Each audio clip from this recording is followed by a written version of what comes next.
sure by now you've seen on the news everything that has happened with the burning in London, in Paris. You've seen Notre Dame, that was once a beautiful Catholic cathedral that has been burnt on the inside. I looked at the history of that building, and it started in 1160 AD. 1160, they began building the building. It took 300 years to build up that building. Great, large, magnificent.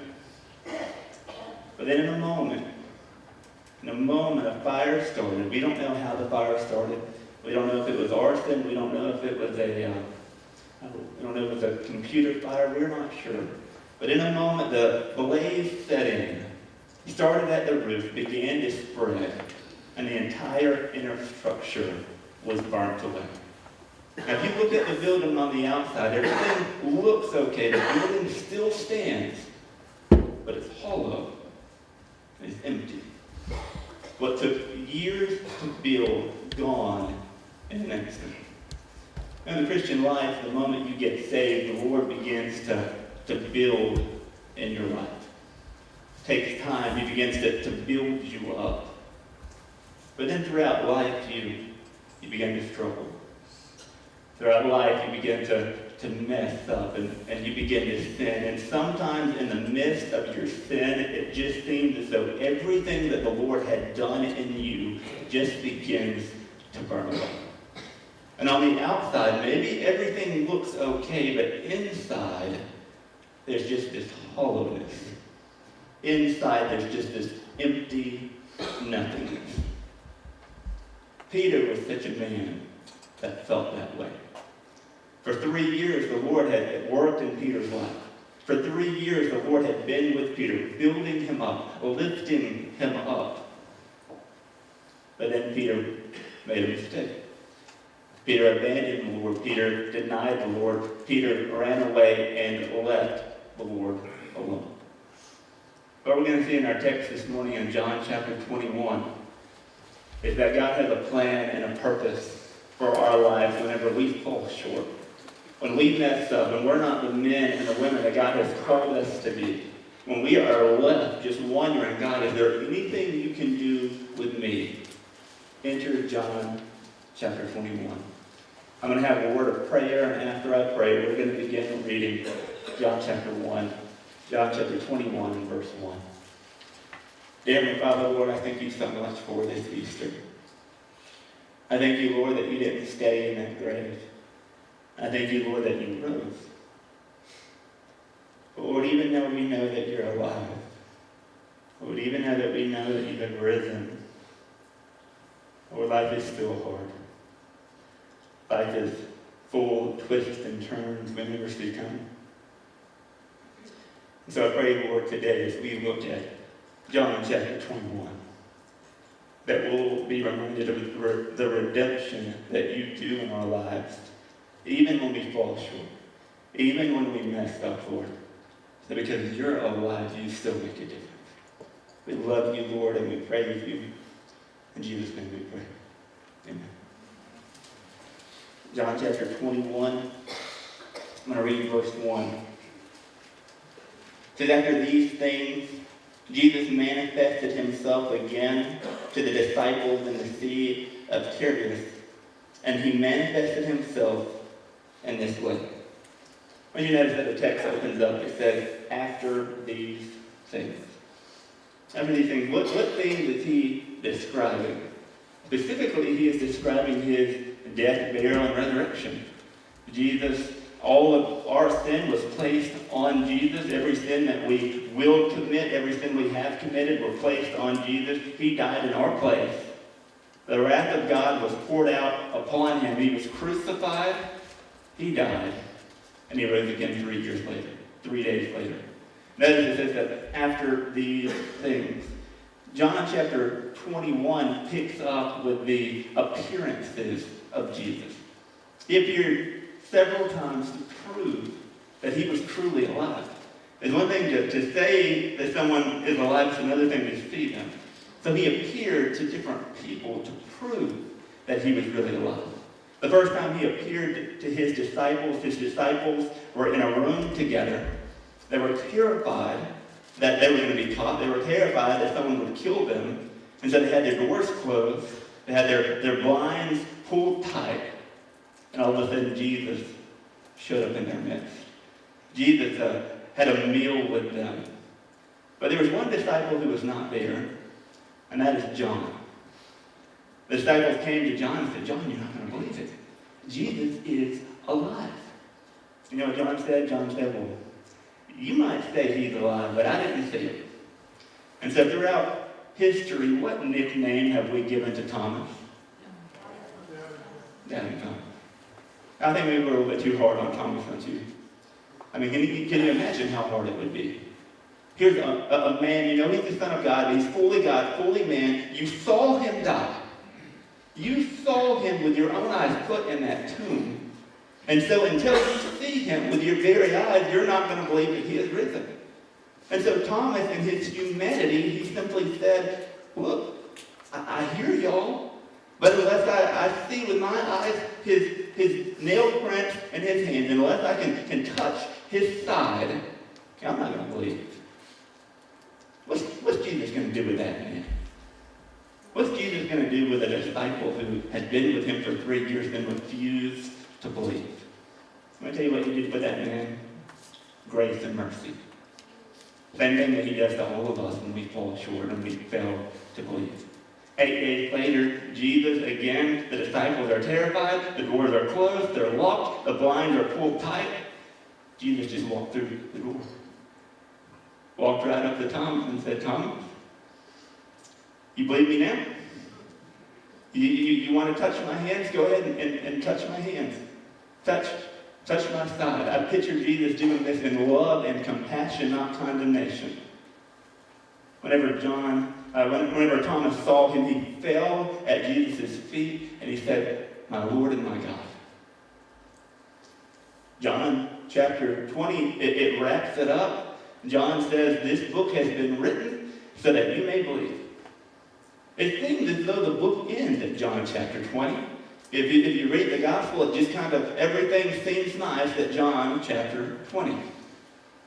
Why do we have a John chapter 21? Here's why.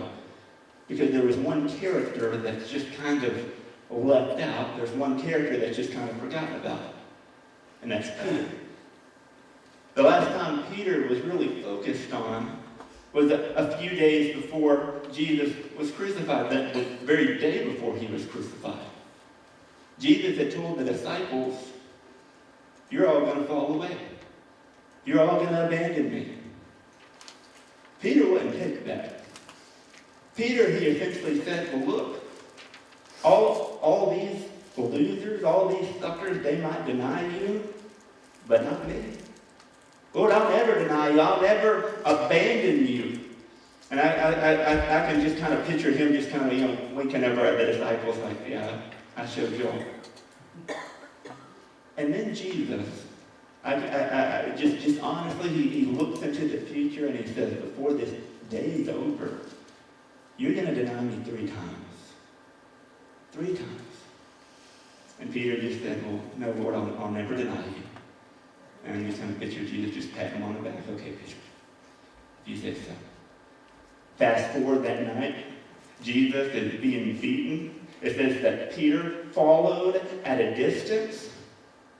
As Jesus was being beaten, Peter just wanted to kind of see what happened to Jesus, but just didn't want to get caught. So there's a charcoal fire, and here's Peter, and he just begins to warm his hands at that charcoal fire. And then a little girl is there, and then how little girls sometimes just really like to talk. And here's this little girl, she just said, I know you. You look familiar. You're one of them. You're one of the disciples, aren't you? And Peter just said, no, it's not. You got the wrong guy. And then other people jumped in. Yeah, that's right. I saw you. You followed him. Again, Peter said, no, that wasn't me. Again, they said, no, we're sure. So you're from Galilee. It's got to be you. And Peter, in order to separate himself even more, he started cussing.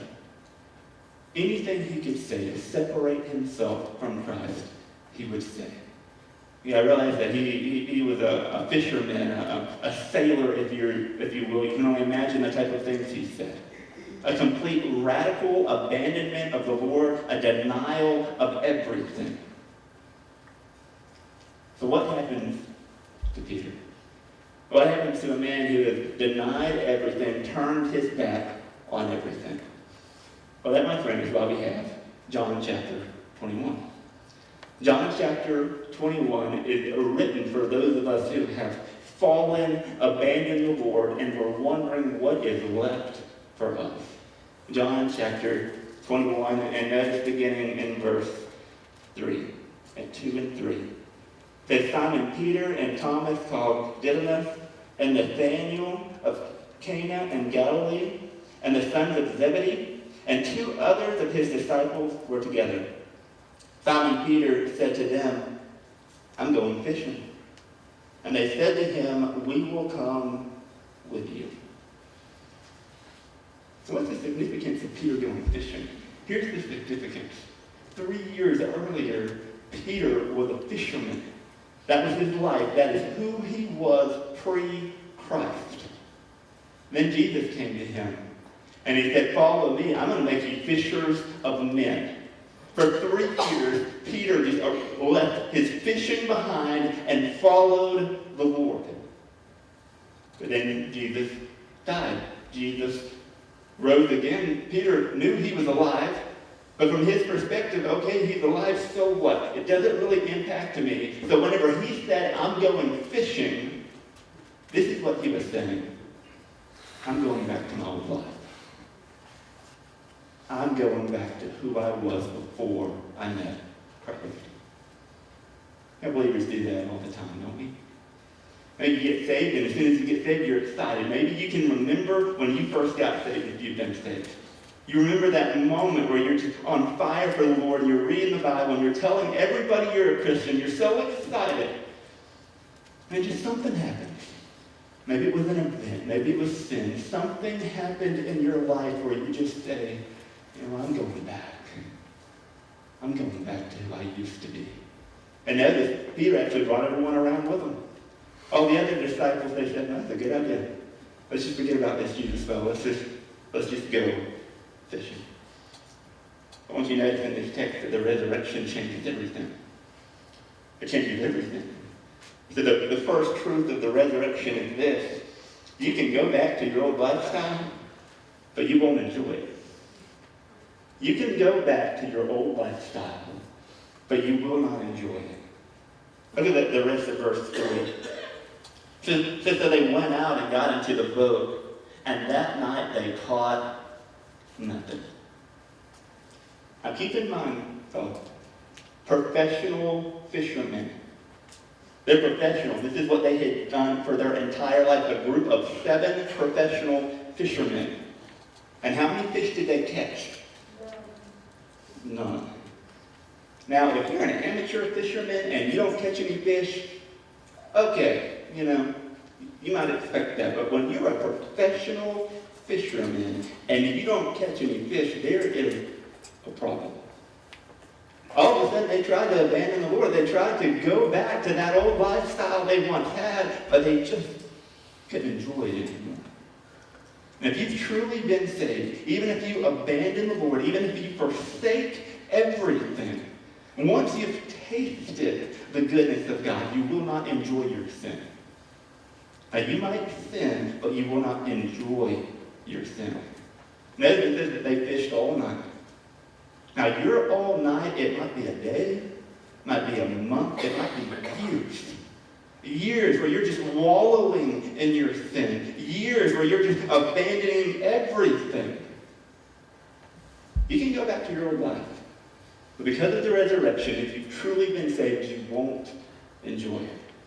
Notice that Jesus just shows up in verse 4. It says, but when the day was now breaking, Jesus stood on the beach, yet the disciples did not know that it was Jesus. So Jesus said to them, children, you have not any fish, do you? And they answered, no. Once you notice in this text, it's early morning. The sun's just starting to rise. They're out there fishing, and they see this figure on the beach, but they don't know it's Jesus. They just think it's a guy out there watching them. And all of a sudden, this guy that is out on the beach just says, "Hey, y'all, I noticed y'all didn't catch any fish, did you?" As he calls them children. And put yourself in that situation. You're a grown man. You're out there fishing. You've been fishing all night. You are a professional fisherman. And then this amateur, this guy on the beach calls you a kid, and then observes that you don't have any fish. And then notice what Jesus does in verse 6. In verse 6, he says, "Hey, why don't you throw the net on the right side?" Now, keep in mind, I don't know this is Jesus. I love how J.D. Greer described this text. And so imagine if you were a football player. Imagine if you had just got torn up on the field. Imagine if you lost the championship football game 60-0. You're coming off the field, you're just feeling defeated, you're feeling discouraged, and then some fan in the crowd jumps up and says, "Hey, did y'all win the game?" Okay, jump, no. And then the fan says, "Hey, maybe if you had just tried passing the ball. If you had just tried passing it." And you just kind of see them looking at each other. "Oh, okay, if we had just passed the ball. That's all we had to do. We just had to pass it." You can just picture, here's Peter, here's the disciples, professional fishermen. They know what they're doing. And all of a sudden, this amateur fisherman over on the side watching is like, "Hey guys, maybe if you had just tried casting on the right side." And just kind of picture Peter just saying, "Oh, if only we had cast on the right side. All right, boys, let's cast on the right side." So they cast on the right side. And it's so full that they can't even pull it up. And all the boats have to gather and come and help them pull. And at that moment, John's spiritual eyes were open. And he whispered to Peter, "It's the Lord. It's the Lord." Notice what Peter does in this text whenever he realizes it's the Lord. It says when Simon Peter heard that it was the Lord, he put on his outer garment, for he was stripped for work, and he threw himself into the sea. But the other disciples came in a little boat, for they were not far from the land, about 100 yards away, dragging the net full of fish. So when they got to the land, they saw a charcoal fire laid out and fish placed on it and bread. Jesus said to them, "Bring some of the fish which you have now caught." Simon Peter went up and he drew the net to land, full of large fish, 153. Although there were many, the net was not torn. Jesus said to them, "Come and have breakfast." None of the disciples ventured to ask him the question, "Who are you?" knowing it was the Lord. Jesus came and took the bread and gave it to him, and the fish likewise. This was now the third time that Jesus had manifested himself to the disciples after he was raised from the dead. Don't you notice just how compassionate Jesus is for these men? They're worn out, they're exhausted, they had fished all night, they tried to go back to the lifestyle they once lived, and they just fell miserably at it. And so what's the first thing he does for them? He picks them breakfast. He said, until you're tired, until you're worn out, just come and, "Hey boys, have some breakfast with me." So they walk up on the land and there's a charcoal fire. Now this is significant because what Jesus was doing with that charcoal fire is he was kind of resetting the scene of his betrayal with Peter. You think about it, Jesus made those fish appear. He asked the disciples to bring some of their fish, but you'll notice in the text, he was already cooking bread and fish before they even got there. Now, this is Jesus. I mean, if he had wanted, fully cooked fish to appear, he could have done that. But instead, he had raw fish appear, and he built a charcoal fire. He built the fire not because he needed the fire, but because Peter needed the fire. Because the very last time that Peter was at a charcoal fire is when he was denying the Lord. They say that your your nose is the most in touch with your memories and your emotions. Can you imagine if Peter walked up to that charcoal fire and just the smell of the coals went into his nostrils, if he wasn't immediately taken back to a little bit before when he had denied the Lord? He was reminded of all that he had said. He was reminded of all of his mistakes that he had done. Don't you notice what Jesus did in that moment? Verse 15. So when they had finished breakfast, Jesus said to Simon Peter, Simon, son of John, do you love me more than these? Do you love me more than these? Now, earlier, Peter had boasted. He had boasted, Lord, I love you more than all these disciples. Lord, even if they all deny you, even if they all forsake you, I never will. Notice what Jesus calls Peter in this text. He doesn't call him Peter, he calls him Simon. The word Simon, it means one who wavers. That's Simon's birth name, one who wavers. Whenever Jesus met Peter, he gave him a brand new nickname. He named him Peter, which means rock. Upon this rock, I will build my church. But every single time Peter would mess up, in order to kind of gently remind Peter of his mistakes, Jesus would, instead of calling him Peter, he would call him Simon. To remind him, you're not acting like a rock right now. And so Jesus asked this question, Simon Peter, do you love me more than these? And some people have wondered, what are these? What is Jesus asking? But I think as we see in context, essentially Jesus is asking this. So, Peter, you love me more than these disciples love me? Earlier you said you did.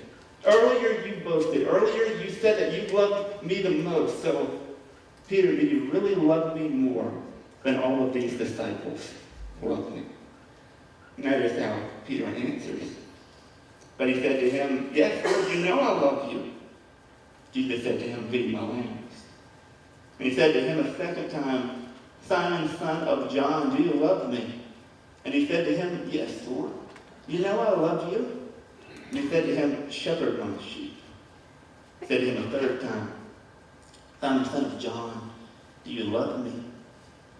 Peter was grieved, because he said to him a third time, do you love me? And he said to him, Lord, you know all things. You know that I love you.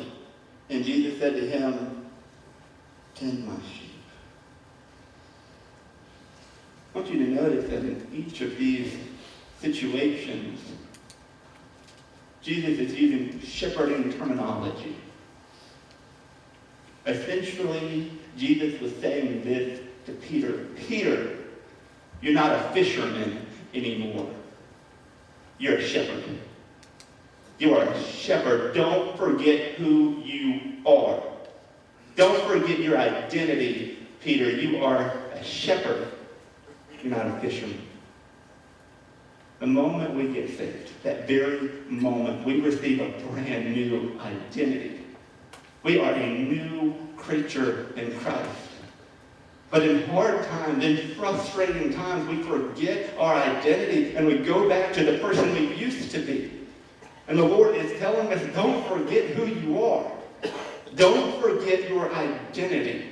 Don't forget who I created you to be. I want you to see in this text, not only do we see that because of the resurrection, if you go back to your old lifestyle, you won't enjoy it. But second, because of the resurrection, if you return to the Lord, you'll be restored. You'll be restored.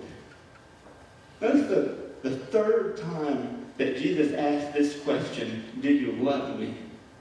On this third time, it says that it grieved Peter. It grieved him because he was immediately reminded that the three-time confession of Christ is making up for the three-time denial of Christ. And here the Lord is simply saying, if you love me, you'll follow me. He was forgiving all of his sins in that one moment. He was restoring him to ministry. And that's what the Lord does to us. It doesn't matter how far we have gone. It doesn't matter what we have done. You cannot outrun grace. You cannot out-sin grace. No matter who you are, no matter what you've done, there's always room for coming back to the Lord. Once you notice in this text, you can return to the Lord. That is in verse 18.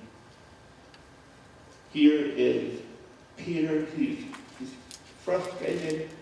He's broken. He's vulnerable. And in that moment of frustration and vulnerability, Jesus peers into the future and tells Peter how he's going to die. That is what the Lord says. But truly I say to you, when you were younger, you used to gird yourself and walk where you wished. But when you grow old, you will stretch out your hands and someone else will gird you and bring you where you do not wish to go. Now he said this signifying by what kind of death he would glorify God. When he had spoken this, he said to him, "Follow me." When you read this text, it kind of takes you back because you wonder, what's Jesus doing? I mean, here's a man he's already beaten up. He's already frustrated. He's already forsaken everything. He's trying to talk to the Lord. And then all of a sudden, Jesus is like, "Hey, Peter, this is how you're going to die." I mean, we almost think, is Jesus being cruel? I mean, God's kind of frustrated, and you're going to point to him how he's going to die one day? But what Jesus is doing in this text is this. He's not putting Peter down. He's actually lifting Peter up. What Jesus is saying is this. I know you have abandoned me. I know that you've forsaken me, and I know that you've denied me.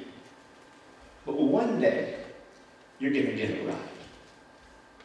One day, you're going to live up to that nickname that I gave you. One day, you're not going to deny me. One day, you're not going to abandon me. One day, you're actually, Peter, you're going to die for me. You're going to be taken where you do not wish to go. He's talking about crucifixion, and your hands and your arms are going to be spread out. Peter, one day, you'll get it right. Hang in there, son. The church history tells us that very truth is what happened. Church history tells us that Peter and his wife were both crucified. Church history tells us that Peter first had to watch his wife be crucified. And that he was following behind her saying, "Remember the Lord. Remember the Lord." And then whenever it was his time to be crucified, he asked to be crucified upside down because he did not view himself as being worthy to be crucified the way that Jesus was crucified. He lived up to his name. And friends, I don't know what nickname Jesus gave you when you got saved. But I know this, one day you're going to live up to your name. One day you're going to get it right. The third truth of the resurrection is that if you follow the Lord one day, you're going to get it right. Philippians 1:8 says this, "He who began a good work in you will complete it through Christ Jesus." He will complete it. In the last few weeks, our town has just gone under tremendous strain as the tornadoes have just ripped through, destroyed buildings and houses and trees. You know, a lot of us have been out working and probably sore from trying to help and trying to remove trees. Some areas, when there were a lot of men working, they would have a sign put up that would say, "Men at work." You know, the moment you get saved, you have a sign over your head that Jesus put there that says, "God at work." And a God who saved you is not going to give up on you. No matter how far you've ran, no matter how deep in the hole you've got yourself, God's grace is greater still. At this moment, Peter, he's just taken back by all of it. And if Peter had just not said anything else, we would have just thought, wow, Peter, he's finally got it. I mean, he's growing up. But Peter was human. And Peter kind of had a mouth that was shaped like his foot. And he just kept always, every time he opened his mouth, he'd put his foot in his mouth. I'm sure some of us can identify with him. Because all of a sudden, it's like you just think, Peter, he's getting it. He understands. He looks over and he sees John. Now, let me tell you something about John. John was just that guy that you just love to hate. Because John just had it all together. I mean, he came from a wealthy, rich background, a big fishing industry. I mean, his parents just seemed to have it all together. I'm sure he was a good-looking guy, and so much so, everyone loved John. He was even known as the disciple whom Jesus loves. That's a guy pretty easy to hate. So here's Jesus just pouring out to Peter, and then Peter looks over and sees John and says, well, hey, what about that guy? What about him? Is he going to be okay? Is he going to deny you? Is he going to abandon you? Is he going to be crucified too? That is what it says in verse 20 and 21. Peter turned around, he saw the disciple whom Jesus loved following them, the one who also leaned back on the bosom at the supper and said, Lord, who's the one who betrays you? Peter, seeing him, said to Jesus, Lord, what about this man? Notice how Jesus answers. Jesus said to him, if I want him to remain until I come, what is that to you? You follow me. In other words, this is Jesus' way of saying, Peter, mind your own business. Mind your own business, Peter.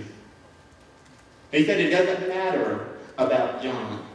He almost got a little bit sarcastic. You can just see Jesus. He said, look, what if I want him to live forever?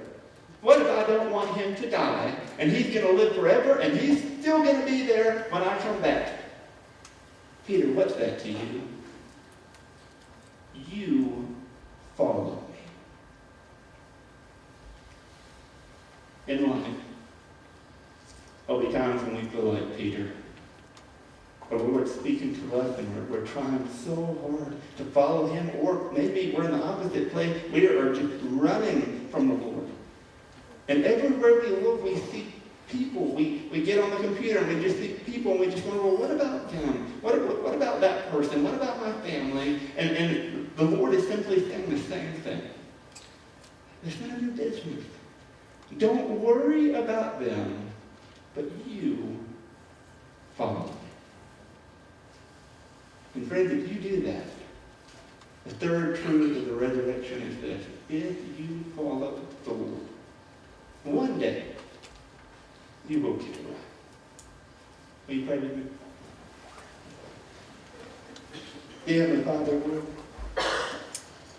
I thank you that you don't give up on your people. I thank you, Lord, that we are a work in progress. And Lord, no matter how far we run, no matter how much we fight it, Lord, you continue to seek us out. Seek out your people this morning. Lord, for those who have wandered away, fallen away, or maybe just aren't really following you as they should, Lord. Or speak to their hearts today, Lord. Help them to feel the burning of the Holy Spirit testifying this is true. This is the Word of God. Lord, for those who have never been saved, for those who have never following you, Lord, I pray today will be the day that they recognize they are lost. That their sin is not too great, Lord. Your grace is greater still. I pray today will be a day of salvation. Lord, we love you and we praise you. In Jesus' name we pray. Amen.